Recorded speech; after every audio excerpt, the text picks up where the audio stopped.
Dr. Grant Patrick. The Redheads, Unforgettable Grandpa's Fairy Tales. Chapter 18. Rescue of the Forgotten Cubs.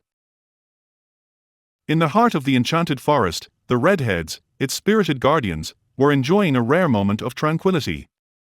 Liam reclined against the ancient whispering oak, its leaves murmuring secrets of old, while Roisin attempted to teach Finn the art of whistling through an acorn cap with limited success. Finn's exaggerated puffs sent the cap flying more than once, much to Roisin's endless amusement. "You're hopeless," Roisin teased, catching the acorn cap as it tumbled through the air. "Or maybe the cap's defective," Finn retorted, feigning indignation.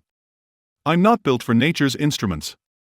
Their peaceful respite was abruptly interrupted by a rustling in the underbrush.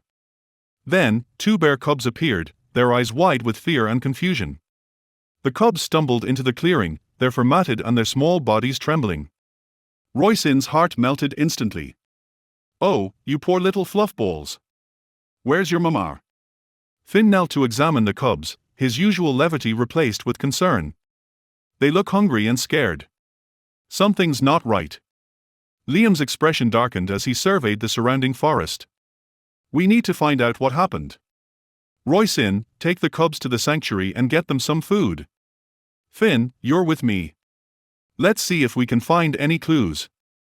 As Roisin led the cubs away, cooing softly to soothe them, Liam and Finn ventured deeper into the forest.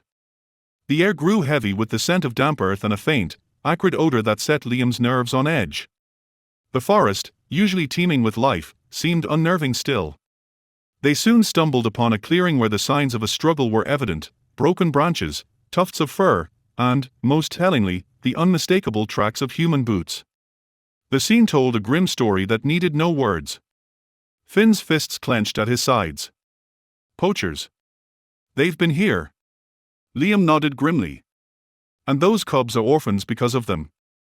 Determined to bring the culprits to justice, the Redheads convened a council with the forest spirits that evening. The gathering took place in a secluded grove, illuminated by the soft glow of bioluminescent fungi and the shimmering presence of the spirits themselves. Ancient trees formed a protective canopy overhead, their leaves whispering in hushed tones. Elderberry, the wisest of the spirits, listened intently as Liam recounted the day's events.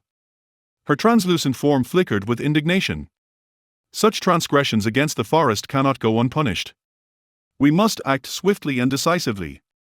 Roisin, cradling one of the cubs in her arms, added, "And maybe have a little fun while we're at it." Elderberry's eyes twinkled mischievously. "Indeed, child. A lesson taught with humor is often the best remembered." The plan was set: the forest itself would become an obstacle course of poetic justice for the poachers. The following morning, the poachers returned, guided by greed and arrogance. Unbeknownst to them, the forest was ready. As they ventured deeper, the bushes seemed to come alive. Their thorns extended just enough to prick and prod, causing the men to yelp and swat at invisible assailants. One particularly bold bush snagged the scarf of the lead poacher, pulling it off with a flourish that might as well have been a declaration of war. One poacher, rubbing his sore backside, grumbled, "This place is cursed." Another, his hat now a pincushion of thorns, retorted, "Nonsense. Just aggressive shrubbery." Pressing on, they encountered a seemingly unprovoked swarm of wild bees that targeted them with uncanny precision. The men flailed and stumbled, their bravado dissolving with each sting. "I didn't sign up for this," one wailed, diving into a nearby thicket for cover, only to emerge covered in burrs that clung to his clothes with stubborn determination. The forest mist, thick and swirling, led them astray, each step putting them closer to the treacherous bog. Their boots sank into the muck, the suctioning mud making obscene noises that would have been comical under different circumstances. "It's like the forest itself is against us," the leader muttered, panic edging his voice. From the shadows, Liam and Roisin watched, suppressing laughter. Roisin whispered, "Think they've had enough." Liam smirked. "Almost. Just one more touch." With a subtle gesture, he signaled to the forest spirits. The wind picked up, carrying with it the distant, haunting howls of wolves. The poachers, eyes wide with terror, didn't wait to see if the sounds were real or imagined. They bolted, tripping over roots and each other in their haste to escape.